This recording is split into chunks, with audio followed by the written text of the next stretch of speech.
পুনৰ মৰিগাঁও জিলা কাৰাগাৰৰ পৰা পলায়ন কয়েদী প্ৰায় 10 মাহৰ পূৰ্বে এখন কাৰাগাৰৰ পৰাই 5জনকৈ কয়েদী ৱাল বগাই পলায়ন কৰিছিল তাৰে 2জনকৈ পলায়ন কৰা কয়েদী এতিয়াও পলাতক যোৱা নিশা পুনৰ ৰহস্যজনকভাৱে পলায়ন কৰে 2জনকৈ কয়েদী কাৰাগাৰ কৰ্তৃপক্ষৰ গাফিলতিৰ বাবে জিয়াৰুল ইছলাম সুব্ৰত চৰকাৰ নামৰ 2জনকৈ কয়েদী পলায়ন কৰিবলৈ সক্ষম হয়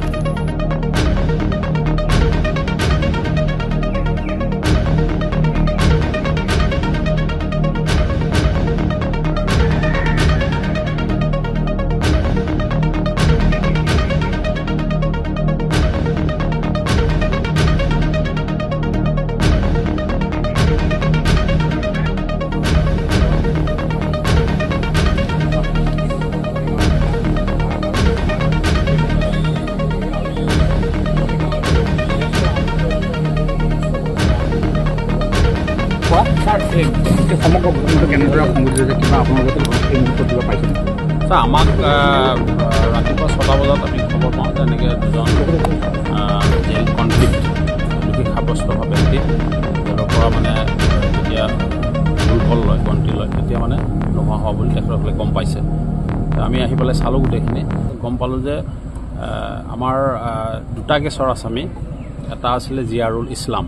সি সেই যোৱাবাৰ তেনেকৈ জেল পাৰ হৈ পলাইছিলে আমি অন্ধ্ৰপ্ৰদেশত গ্ৰেপ্তাৰ কৰিছিলোঁ তাৰপিছত বিচাৰত ইয়াতে 20 বছৰ দোষী সাব্যস্ত হৈছিলে আৰু সুব্ৰত চৰকাৰ বুলি এজন ঘৰ জাগিৰোডত সেইজন ব্যক্তিৰ 20 বছৰ মানে পক্সো কেছতে জেল হৈছিলে 2জন ব্যক্তিয়ে কি কৰিছিলে তাৰ নতুন ঘৰটোৰ ভিতৰত যিটো বেৰেক বুলি কয় বেৰেকৰ ভিতৰতে 16জন মানুহ আছিলে তাতে মানে সেই ৰড কাটি পেলাই কিবা হয়তো হেক্সুব্লেড ইউজ কৰিছে ৰডডাল বেকা কৰি ওলাই মেইন ৱালখন সেই তেনেকৈ অলপ ডেমেজ পৰ্চন আছিলে তাতে মানে সেই টুকুৰা ৰড দি পেলাই ষ্টেপ বনাই এনেকুৱা বিছনা চাদৰ গামোচা এইবিলাক দি এডাল ৰছী তৈয়াৰ কৰি দিছে লৈ পাৰ হৈ পেলাই কাষত কোৱাৰ্টাৰ আছিলে সেইফালেদি পাৰ হৈছে কোৱাৰ্টাৰ মাজেদি হয় মানে কোৱাৰ্টাৰ কেম্পাছৰ সেইফালেদি পাৰ হৈ পেলাই আমি অনুমান কৰিছোঁ এইটো শেষ ৰাতি হৈছে গোটেই ঘটনাখিনি আমি অনুসন্ধান কৰি আছোঁ আৰু আমি চেষ্টা কৰিম এতিয়া আৰু 2জন ব্যক্তি তাৰমানে একেটা বেৰেকতে আছিলে আৰু সেই তেনেকৈ ৰড কাটি ভিতৰৰ পৰা ওলাইছে এই ঘটনা সংঘটিত তাৰ ঘৰটো হ'ল মিছামাৰী কলাকুছি মিছামাৰী শোণিতপুৰ ডিষ্ট্ৰিক্ট আৰু এইজনৰ কণাবৰী গাঁও জাগিৰোড 2জনে কিন্তু 20 বছৰ মানে হেৰি আছিলে হয় পক্সো কেছত আসামী আছিলে আৰু 2জনে দোষী সাব্যস্তকৰণ হৈছিলে 20 বছৰ ছাৰ এই পলায়নৰ সময়ত ব্যৱহাৰ কৰা সামগ্ৰী কি পাইছে আমি সেই ৰডখিনি পাইছোঁ আৰু বিছনা চাদৰ গামোচা এইবিলাক বস্তু আমি উদ্ধাৰ কৰিছোঁ আৰু চাই থকা হৈছে এতিয়া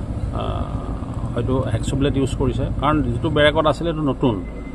ৰড খিৰিকী ৰড খুব ষ্ট্ৰং হেক্সুব্লেড দি কাটিছে সেইটো আৰু ভিতৰত তাৰমানে বিল্ডিং কনষ্ট্ৰাকশ্যন এটা হৈ আছিলে তাতো তেনেকুৱা বহুত সামগ্ৰী পৰি আছে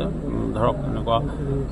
শিল বালি ইটা ৰড এনেকুৱা বস্তু তাৰ পৰাও হয়তো আনি কিবা ব্যৱহাৰ কৰিব পাৰে বুলি আমি অনুমান কৰিছোঁ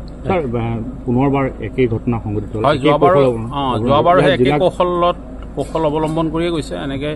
যোৱাবাৰোহে আমি দেখিছিলোঁ যে বিছনা ৰছী লুঙি গামোচা বান্ধি পেলাই ৰছী তৈয়াৰ কৰি দিছিলে এইবাৰো ঠিক তেনেকৈ আৰু যোৱাবাৰো সেই আসামীয়ে একে মানে কৌশল খটাই পেলাই পাৰ হৈছে কিন্তু ৰুমৰ ভিতৰৰ পৰা বাহিৰ ওলালে যে ৰড কাটিলে সেইটো অলপ সন্দেহজনক এই বস্তুখিনি আমি চাব লাগিব নাই এতিয়ালৈকেতো কোৱা হোৱা নাই আমি মানে সোধপোছ কৰিছে জেলৰ ষ্টাফক সোধপোছ কৰি থকা হৈছে আৰু বাকী